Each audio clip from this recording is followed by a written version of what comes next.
Hey, friends, we're happy to have you here with us on the Invigorate podcast. We have an extra special episode today because I'm joined by an extra special guest. But before we get into that, I'm your co host, Karin. We have Sarah Charland here with us today. She has led teams in the corporate space for a number of years and is a certified personal development coach. She's helped many people overcome challenges and navigate personal journeys as well as their professional careers. So, Sarah, I'm so excited to have you here and get your perspective on what you've done and how you can help others. So, thanks for joining us today. Thank you so much, Karin. I'm so excited to be here and just to get to speak to this community and just have a great chat. So thanks for even thinking of me as a guest. So setting this up for our community and our audience so they know what's to come, we'll get into what Sarah does and how she really helps people develop in both personal and professional spaces. But then we're going to do a unique twist on today's episode. We have a handful of questions from our autoimmune community and challenges that they're dealing with. So Sarah will have the opportunity to help answer those questions, and we can help people navigate whatever challenges they're going on with today. Great. So before we do all that, so Sarah, why don't you just break it down for us? Like what do you do as a development coach? How do you help people? Sure, that's a great question, and it's actually almost hard to answer because a few years ago I decided to get certified as a life coach. That's sort of the generic umbrella term, and then people tend to have a specialty. So their specialty might be career, it could be life after divorce, it could be nutrition. So I wanted to do something that was more on the development side and how to help people really lead their best lives. And so what I do is I work with clients. We do an initial kind of consultation and then some paperwork to sort of pull out of you what's going on in your life. Because a lot of times clients will come to me and say, I want to work on this specific thing. And then as we talk more, it's actually something completely different. Or that thing is just a small subset of a bigger topic that we are going to work on together. So basically, I take the one on one approach, work with the client, figure out what they're looking for, and then I'm really a thought partner. We come up with ideas and strategies and ways that you can move through the problem, move towards your goal, and really just come up with a personalized solution that works best for you. And I think the easiest way to say it is I really feel like I'm the partner in crime. You know, when we have our session, it's your dedicated time. It's all about you. How can I help you get to your goals? And some people say, I don't even know what my goals are. Okay, great. That works too, because we can figure out some goals to work on together. So basically, just people will come to me with anything from I'm having anxiety over public speaking to I need to figure out what I want to do with my career to I just don't have much fun in life. What can I do differently? And then we work together and come up with an actionable and specific plan, basically, to work through that together. I love that you say that you're a thought partner because I think a lot of times you can maybe think about as these coaches coming in and telling you what you need to do. And a lot of times it's, well, we know what we need to do when we know what we're doing, but a lot of times we don't know what we're supposed to be doing. So having that consult and taking that time to sort through that, I think is probably one of the most invaluable parts of this. Yeah, I definitely agree. You don't know what you don't know. That's the bottom line. And sometimes, you just need that dedicated person to sit down with you, like over Zoom or face to face, and say, okay, let's talk about this. Like, what's really going on with this situation? What's bothering you about it? What do you want to change? And I'm not an expert in everything. I'm probably not an expert in much of anything. It's just I've done a lot of personal work on myself. I've done a lot of reading, a lot of workshops. I've done the certification. So I do have some tools that I think might help folks, but in no way am I going to tell people, yes, you should do this, because that doesn't make any sense. It has to be something that you feel good about, you feel committed to, and you feel accountable to. If I just said, Karin, go up on stage and speak for 3 hours, just do it, you're going to be like, absolutely not. That's not what I want to do. So No, I'm going to have a panic attack and not get out there. hopefully that never happens. But just an example how it just doesn't work. Like, think about it. Has somebody ever told you, oh, you have to do this? When somebody tells me that, if anything, it makes me want to do the complete opposite.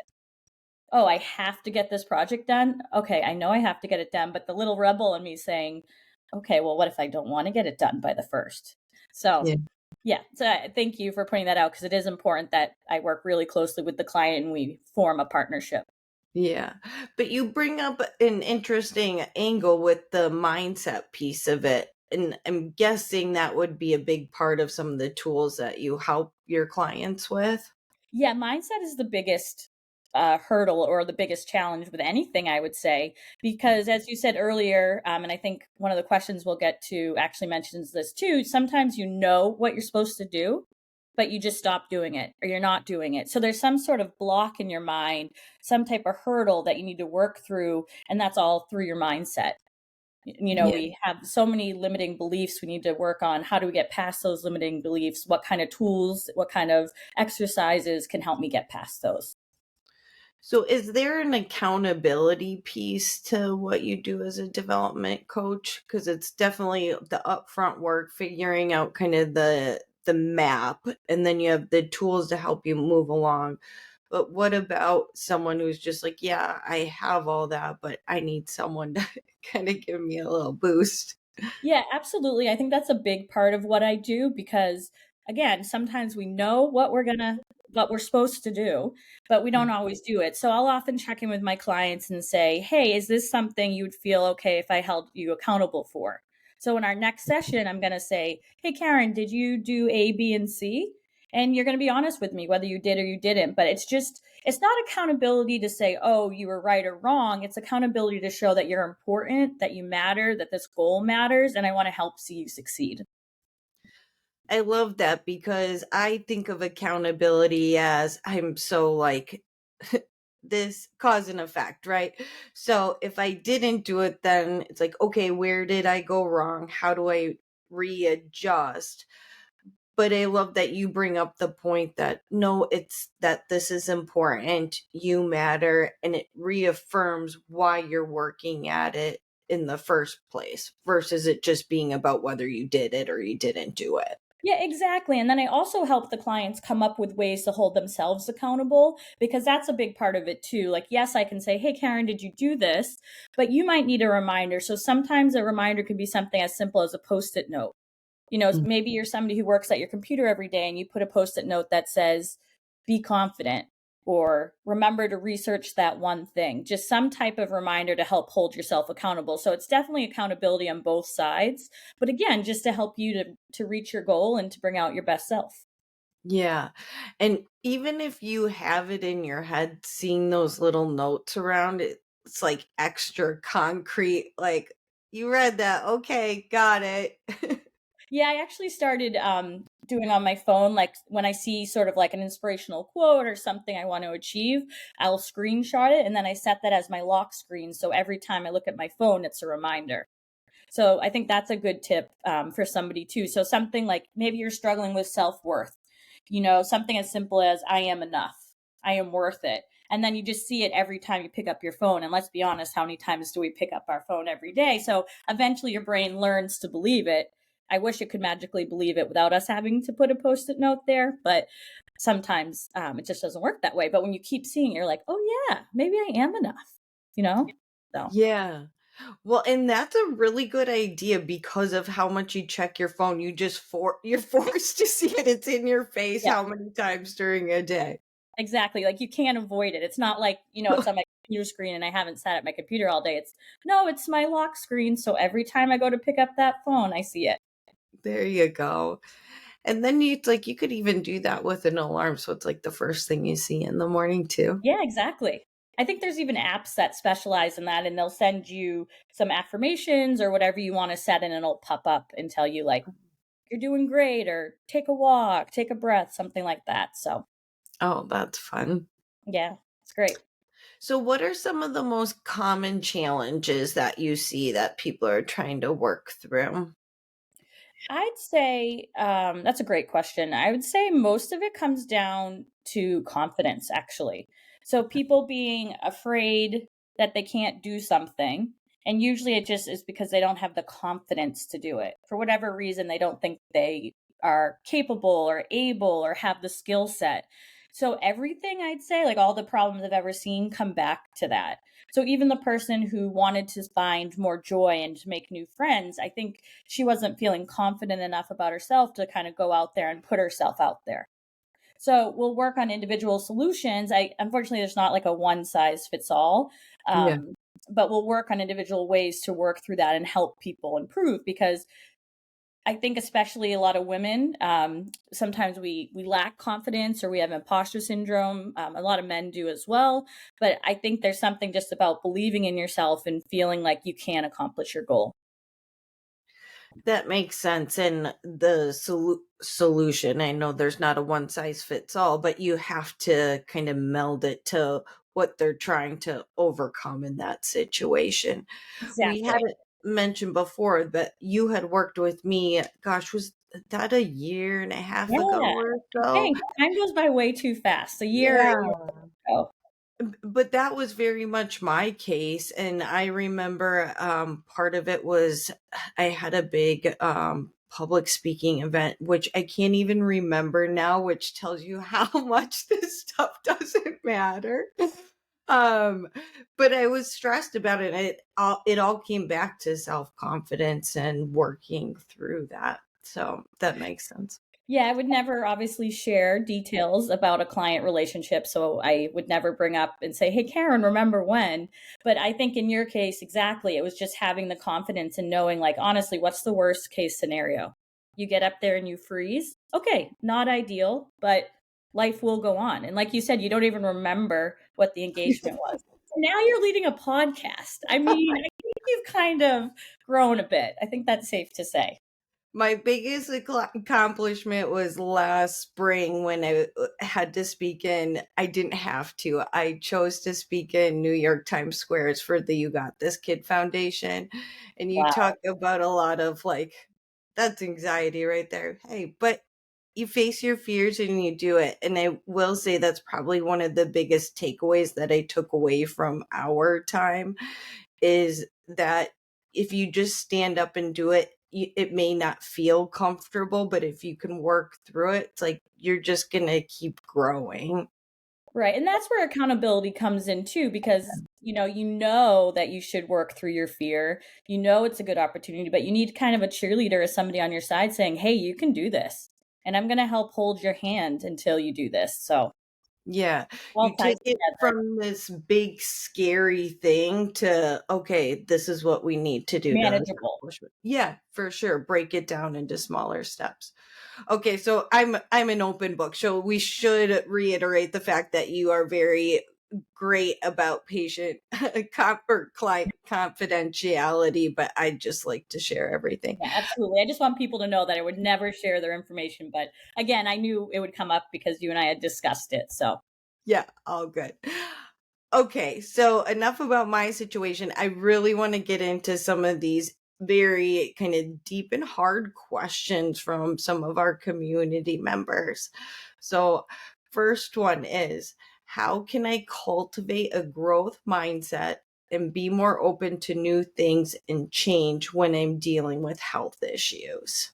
sure. So, first of all, thank you so much to the community for even submitting questions. I know that alone can be scary. So, kudos to everybody who did. And I think that that member, that's a really great question, because your health probably takes over the majority of your time. And I think at some point you have to realize you only have so much energy. So, let's say you have 100% energy. Then some days, 100% of that energy is going to be devoted to your health, but maybe another day it's only 80%. So then you have that 20% to sort of think about, what can I do differently in my life to make myself happy? Or is it even something simpler like, Karin, I know I had sent you some worksheets that maybe take 5 or 10 minutes that you go through and kind of makes you sit down and think, what are my values? What brings me joy? What's important to me? And some people might be like, well, how does that have to do? What does that have to do with anything? But you'd be surprised, because those things are what we come back to at the end of the day. So, especially values, I often tell clients, and I've learned over the years, a lot of times when I'm unhappy, it's because I'm not living true to my values. So, for instance, I am somebody who values alone time, even though I am very extroverted. So, I find that I'll get really run down and sort of cranky when I've had like a crazy busy week. So, maybe I've worked all day and then I worked all week and then I had a work event and then I had this volunteer engagement and then I had to take the dog to the vet. Then I know that weekend that I have to take some time just for myself. So that sort of is how your values go into it. And so sorry for the sidebar, but basically the member who's asking that, I think that they need to be realistic about how much energy they have, that some days they're going to have different levels of energy devoted to their health, and that's okay. Growth and development doesn't have to be an everyday thing, or it could be a 5 or 10 minute thing each day. So it's finding that those days where you do have a little bit of space and doing some of that sort of discovery work, whether it just be listing 10 things that make you happy or 5 things you've always wanted to do, and then beginning to think about, okay, how could I even be happier, or how could I achieve some of these things on my list? I love the values piece of it because as soon as I got clear on my values, I knew it was so much easier for me to prioritize and cut out all the noise. And in my head, I'm like, yeah, I know what my values are, whatever, like, got it. But until you really take it, and it doesn't take long, 5-10 minutes, until you take that time and are very intentional about it, they're just kind of floating around. And there's something about putting them on paper and being very thoughtful about it. It's like, oh, okay, I feel good about this. I'm aligned. And to be honest, I had to do all of these exercises myself when I was doing my training. And I've talked about values before. I've heard about values, but I was so unclear that I Googled, what is a value? Just to make sure that I was doing the right thing. So, first of all, that says a little bit about my personality and something. But basically, when I sat down and looked at those values, it was the first time in my 35 years of life, whenever I was doing the training, that I actually sat down and thought about what my values were. And so you hear about it all the time, but when do we ever actually take the time to sit down and do it? And actually, a couple weeks ago, I did a virtual session with a college class. They're going to be graduating in December, and so my whole presentation was about what do you do after graduation. And so the very first thing I did was values, and you could see on their faces that they had never sat down to think about that. Like nobody's ever said, "Hey, let's do this together." So that's where I come in to help us think about things we haven't taken time for before. Were they ghosts in the headlights? Did you have to do some explanation about, like, to get them started? They were deer in headlights, but I think more because they Or were ghosts called. in the headlights? And it was a little hard because I was the only one virtual, and they were all in the class, so it was a little hard to get them to kind of like respond and reply. But at the end, they talked specifically about values and about how they understood now, like aligning their values. So it seems like that might have been the biggest takeaway from the session, which I thought was great.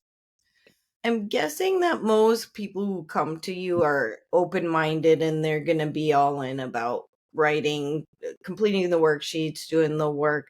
But have you ever, in any of your like speaking engagements or work, have you ever run into any instances where people are just really struggling to put pen to paper when it comes to this?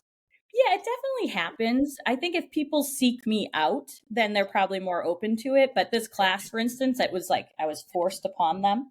And so there probably were people in the room who pretended to write and didn't write a thing, which is okay. If that's where they're at, that's where they're at. But I think there's also some type of again, some type of mental hurdle there that's preventing you from putting pen to paper. So that'd be something I'd love to kind of work through with the person. Like maybe they just think it's too overwhelming. Maybe they think, well, what does it matter if I write it down? It's not going to mean anything. So I think there's just some mental hurdles there that we could work through if people are struggling with that. But yeah, So it that's definitely happens. Yeah, that's a really good point. So for our community, and we're talking through a lot of this, if any part of it is just seems like too much or a lot, I think that's a good indicator of where Sarah could help.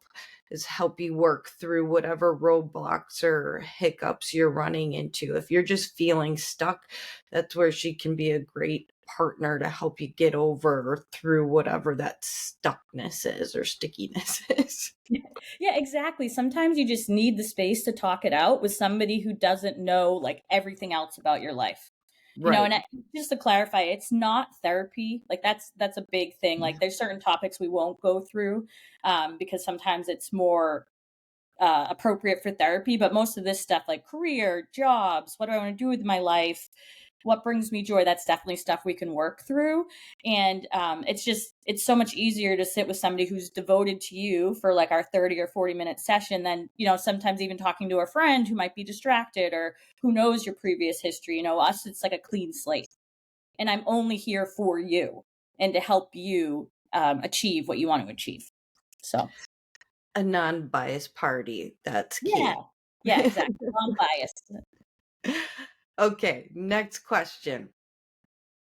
I'm stuck in a job that's too physically demanding, but I can't seem to find the time to look for a new one with everything on my plate. Any suggestions? Yeah, that was a hard question to read. Honestly, I just felt for the member so much because first of all, work is exhausting, period.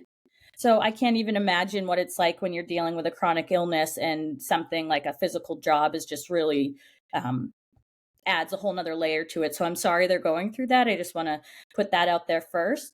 And I think this may not be the answer they want to hear, but I think that even though they're obviously super exhausted, they're going to have to carve out maybe that 5 or 10 minutes a couple times a week to sit down and start thinking about their job and really prioritize themselves. And I know this is really not easy, especially like I know a lot of people, myself included, I've struggled with depression.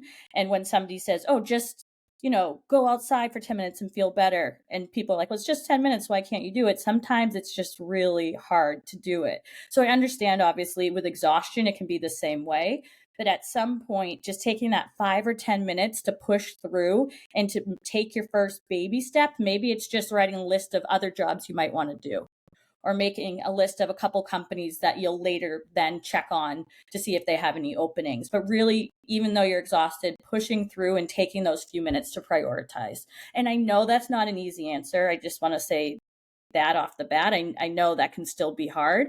But just because it is such a struggle for this member, I want to make sure that they are prioritizing themselves in the career front as well as their health front, just so that maybe they can get a job that's better suited to where they are in their lives. And by prioritizing the career front, it is prioritizing your health because you're working on getting yourself into a better space. Exactly. I very Thank you much for pointing that out. experienced that for sure. One other thing I wanted to add on to that I've discovered in my own journey is if it is whatever the task is feeling too overwhelmed, just keep breaking it down into smaller and smaller pieces until it is manageable. You mentioned once or twice a week, even if it's only 5-10 minutes, it's like you can find 5 or 10 minutes once or twice a week, Yeah. and like you said, even if it's writing down jobs, just it doesn't matter if it seems like the most insignificant step. Any step will help get you there, and oftentimes you end up doing more than you intended anyway. Sometimes you just need to take that first little step to get you going. And that's the thing I find about myself. Sometimes I'll get so overwhelmed by something, like let's say it's planning a trip or my finances or something. And then I have to say to myself, okay, this is like, obviously it's too broad, it's too big. What can I do? What steps can I break it down to then make it more manageable? And I do that with my other career as well. So that was something that's, I'm so glad you pointed that out, because that's just a skill you have to teach yourself. Like if something's overwhelming, just keep breaking it down until it's at a point where you can manage it, and you'll eventually get to your solution for the whole thing.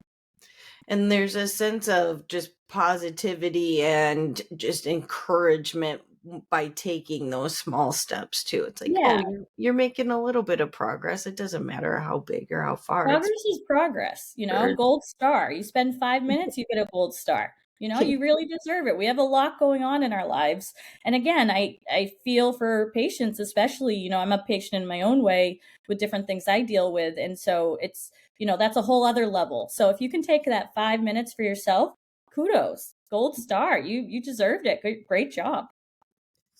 And this is why you are meant to do what you do, because you're just such a warm, bright light. It's like, oh, I just need to hear this every day. Well, you can always call me and I will always Yeah, remind you of that. for sure. Okay, ready for the next question? Yeah, let's do it. All right. I say I'll do something and stick with it for a few days, like working out or skipping Starbucks, which I can relate to, but it I do never that. lasts. As soon as I get stressed or fatigue sets in, all good intentions go out the window. How can I keep motivated when I'm stressed or exhausted? I wish I had a perfect solution because that is something that comes up all the time. And even myself as a coach is something I deal with. And actually, today in therapy, I will openly say I go to therapy too because I think it's so important. My therapist and I were talking about how your brain makes shortcuts all the time. And those shortcuts are supposed to make your life easier, but sometimes they're not healthy. So, for instance, for a long time, I didn't really eat very well. So, for me, the shortcut would be like eat something quick and fast, which is usually unhealthy. Whereas now I've had to retrain my brain to be like, okay, Sarah, let's plan out your meals for the day. What are they going to include? And, are they going to focus on protein? Are you going to have veggies? And so it's this mindset shift. So this member who's talking about how it only sticks for a few days, I want to blame it on their brain a little bit because they have these habits, and these reward systems that they put in place that have helped them manage. You're stressed. Okay, what's really going to help that? A nice chai from Starbucks. So, first of all, what I'm trying to get at is just give yourself a little grace because this is stuff you've taught and been taught and learned over the years. And so it's not going to change instantly. And then, excuse me, something I like to do when it comes to, setting a habit is thinking about, okay, if I don't stick with this habit, what am I going to lose? So, for instance, this person who wants to skip Starbucks more, maybe they're trying to skip Starbucks more because it's healthier if they don't have it every day and it saves them money. So if they don't follow through with this habit, what's going to happen? Okay, they're going to spend X amount of dollars, which probably ends up being a lot each week on Starbucks. And they're taking in X amount of calories, which might not be helping them with their overall health goals. Again, I'm not sure why the person has this specific Starbucks suggestion, but it's really thinking about the consequences basically of what happens if you don't make changes. And then that'll help you understand how important of a habit or a goal it is for you. Does that make sense? Yeah, and I think that helps you get to the why you're trying to do it. Yeah. And that's the ultimate source of motivation, right? The bigger reason of why. Yeah, you need to understand your why and really figure out what it is. Sometimes you might think it's something easy, but when you really sit down, again, pen to paper, I just think it's the easiest way to work through things. You might come up with really the true meaning of why you're trying to do something, and that's what's going to help you be motivated. So for me, I never changed my health until the doctor told me, hey, you're having health problems, and if you don't change, you could have serious issues. So it got to a point, I let it get so bad that the doctor had to finally say to me, you need to change. Because before that, those little habits, those little mindsets, eating for comfort, which was my own issue, were just habit, were just something I did. And so I needed to really be woken up to make those changes. So hopefully we can help people not get as far as I got before making some changes. Earlier we were talking about the values, and Mhm. you correct me if you or share differently if you think about this differently, but I think the why is above the values, and I think about it as like your personal mission, and then your values support that mission. Yeah, I think that's exactly right. The why kind of leads you to everything else. And then in theory, though, your values are going to be aligned with your why, and that's going to help you achieve it. And maybe they're not aligned right now. So, for instance, I've always struggled with unhealthy eating. I'm just going to be completely honest. Yeah. And it was just sort of, it's always been that way. I'm 37.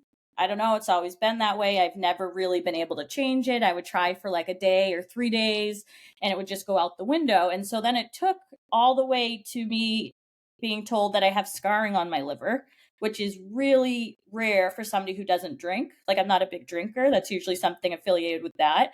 And so it got to the point where I finally said, okay, I have to change. And so first I started changing by eating healthier. And then I ended up actually about 2 weeks ago getting a gastric sleeve surgery, to help me with my weight because I am struggling with obesity. So if you had talked to me 2 years ago about any of this, I would have said, yeah, whatever. It's my health. It's not a big deal. But then I finally understood my why. Like, why did I want to be healthy? And my why is because I'm worth it. I want to live a long life. I'm worth it. But it took me a long time to get there. And so then I had to change my values. So, maybe not that eating a fancy meal would be a value, but I had to sort of change my mindset. Like, okay, well, maybe today you're having a less exciting meal, but that's not the end of the world. And so completely changing your mindset about those things. I feel like I got a little off track, but I hope Mm, that helped provide some. no, I think that's amazing because it really helps us understand how breaking those things apart. And I know this wasn't the part of the point, but you mentioned because you're worth it. And Yeah, I think a lot of times, and I even heard this from one of our community members, was like, well, I don't know my purpose. I don't have a family. It's just me, like whatever. Not whatever, but it just, she didn't have a strong social network. And it's like, well, you're enough in yourself. Like, it yeah. doesn't have to be for a family or for anyone. Like, it can just be for you because you're worth it. Yeah, exactly. And for anybody struggling with this, I want to be clear too that it is something I still struggle with every day. So, like, your worthiness, your value, like, I know I am worth it. But again, if you had asked me a few years ago, I would have laughed and said, what? What are you even talking about? No, it does, like, whatever. And so it took a lot of work for me to get there. And then there's still some days where I'm like, what's the point of all of it? So just know that if you go back and forth a little bit, that's completely normal. We just want to get you back to that state, understanding that you are worth it. So that member that you spoke to, she's worth it just because she's her. She's worth it because she was put on this earth for a reason. Maybe that reason is just to be happy or to find people that she connects with or find a job she really likes doing. I mean, it could be anything, but there's 100% a reason why everybody is here. And I know we all talk about purpose. And if you say, what's my purpose? If you ask me what my purpose was, I guess I would say it's to help people, which feels so broad and almost like a cop out. But that's what I want to do at the end of the day, is to help people and then hopefully help them prevent them from going through some of the struggles I had to go through. So just so you know, we're all struggling in one way or another, but there is hope. There are ways to work through it, but every day is going to be different. It's not a straight line. It's a roller coaster. So Hey, thank you for sharing that and being so open about yeah, your totally. experience. Because Chris and I, we do this podcast, and we're doing our thing, and I started Invigorate, that's supposed to help people get Yeah, into remission. But there are days when you struggle, and that's why development and mindset and all of this is so important, because life is challenging regardless of the cards you were given. And 100%. yeah. And actually going back to values, once I did the value assessment on myself, I realized authenticity was super important to me. And I wasn't always being authentic. So me coming on this podcast and being able to share this story is me getting to be aligned with my values. So honestly, thank you. Because before I might have just been quiet and not said anything. But if one word I said helped one of your members, then so worth it. And like I said before, you're such a warm, bright light that even just hearing you, I'm like, I feel good just talking to you. You could Thank say you. anything. Thank you very much. Okay. Do you have time for one more Yeah, question? absolutely. All right, let's do it. Okay. I have severe anxiety and often suffer from panic attacks. This has held me back in my career. I'm scared to interview, and I'm also scared about taking on a new job. I have Crohn's disease and would need to tell them about my situation. Any thoughts? Yeah, so this one really resonated with me because, as I've shared with you, Karin, I struggle with anxiety and depression. Anxiety more than depression. And actually, I almost had a panic attack this morning, but luckily I was able to use some like self soothing tools I have to prevent myself from having the attack. So, to this member, I 1,000,000% understand what you're going through, and it is not easy, especially for somebody who's never experienced anxiety. You just don't quite understand. And I wouldn't wish anxiety on my absolute worst enemy. I just wouldn't do it. So I think this, though, comes back to prioritizing yourself. And so, usually, sometimes anxiety can be for no reason, but a lot of times there's some underlying factors that are causing you to be anxious. And even when you discover what those factors are, it doesn't mean your anxiety is going to go away. Unfortunately, I was hoping that's what would happen, like when I started therapy, but it's not how it works. So for this person, I think if they did sort of like an internal audit again, kind of figuring out, are there certain triggers that make them anxious? Are there certain things that make them anxious? And then sort of working on that as the base, but then understanding, is anxiety playing into their current job role? Because they talked about wanting to find a different job. And then, if that's the case, what would you need in a job to maybe help alleviate some of your anxiety? So it might be maybe a hybrid role where you only had to go in the office a few times a week, or maybe it was a completely remote role, or maybe it was shortened hours. And then I think, I'm not sure about the health laws, but I understand that they would obviously share about their Crohn's disease, just so that their employer would be aware of it. But that should never be held against them or cause any problems. But with that person, I think it's some sort of internal auditing, and then kind of getting to a place maybe where you are more confident and where your values are aligned. And so, and that's just such a big question. It's definitely more of an individualized solution. So I hope that answered a bit.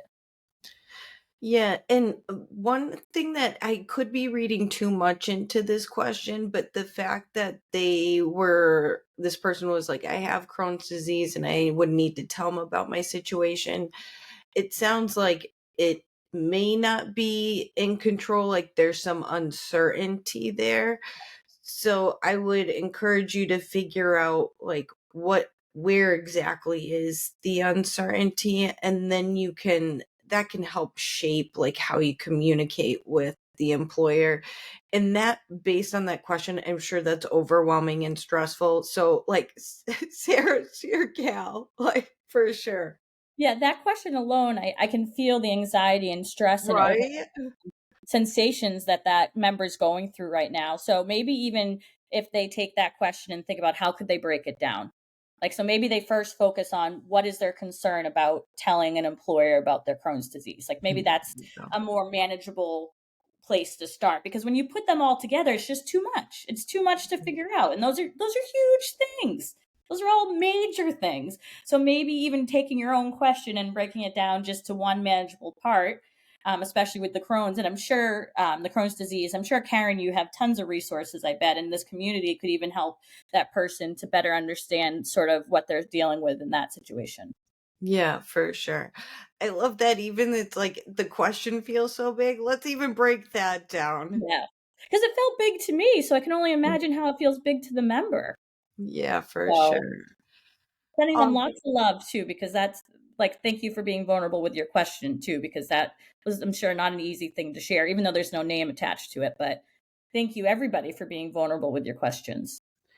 I think that brings up a good point, because even if you're not attaching your name to it, it can still feel like a big step to Mm. ask the question and put this, because you are essentially sharing bits about yourself. And that Yeah. in itself, you're taking action though and trying to improve. And there's If I something had those gold stars, I'd be handing them out. I'm going to have to figure out a way to have a digital gold star that I can send to people.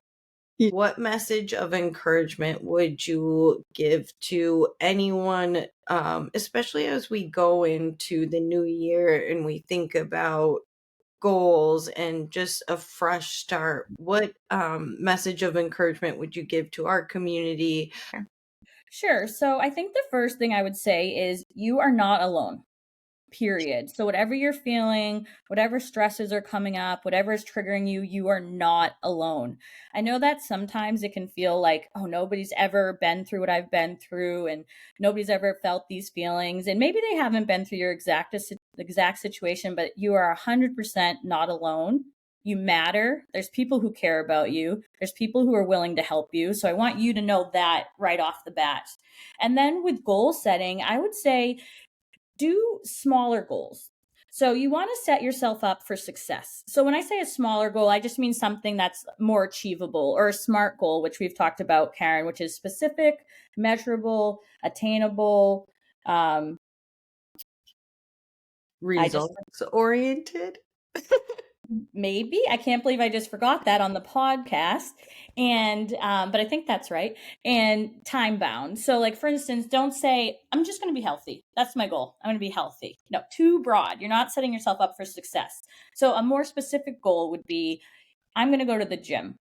Okay, how can you make that even more specific? I'm going to go to the gym 3 times a week on Monday, Tuesday, Thursday for 30 minutes. So you just want to make sure that your goals are specific enough and actionable enough and realistic. Realistic enough that you're going to achieve them. So that's just an example. And I'm always happy to help people brainstorm their goals. Like, I've been thinking about what my goals are going to be for the upcoming year. I actually like a vision board as well. I know that's not everybody's thing, but there's something to me about sort of creating a visual representation of what your goals are for the year can be really helpful. And actually, the way I got the idea of putting the little inspirational quote on my phone is that somebody told me that they made a digital vision board and that they put it on their lock screen. So every time she opens her phone, she sees this visual representation of what's important to her and what her goals are.